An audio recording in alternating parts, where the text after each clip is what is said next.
Hello అండి. పిల్లలకి lunch బాక్స్‌లోకి ఇలా చేసి పెట్టండి. చాలా ఇష్టంగా తింటారు. ముందుగా స్టవ్ మీద కుక్కర్‌ని పెట్టేసుకొని 1 టేబుల్ స్పూన్ వరకు ఆయిల్ వేసేసుకొని హోల్ గరం మసాలాని వేసేసుకోండి.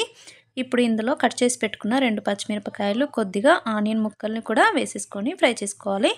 ఇందులో కొద్దిగా అల్లం వెల్లుల్లి పేస్టు, కొంచెం పసుపు వేసేసుకొని ఇది కాస్త ఫ్రై చేసుకొని ఇప్పుడు ఇందులో కట్ చేసి పెట్టుకున్న టమాటా ముక్కలు, బీన్స్ ముక్కలు, క్యారెట్ ముక్కలు, ఇంకా మిల్ మేకర్‌ని వేసేసుకొని కొద్దిగా పుదీనా తరుగును కూడా వేసేసుకొని మూత పెట్టేసుకొని ఒక 5 మినిట్స్ పాటు కుక్ చేసుకోండి.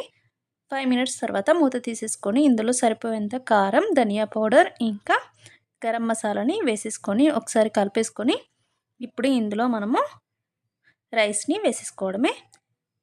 ఈ రైస్ వేసుకున్న తర్వాత వాటర్ వేసేసుకొని తగినంత ఉప్పు వేసేసుకోండి. కొద్దిగా కొత్తిమీర తరుగును వేసేసుకొని మూత పెట్టేసుకొని ఒక 2 విజిల్స్ వచ్చేంత వరకు కుక్ చేసుకోవాలి. అంతేనండి, రెడీ అయిపోతుంది.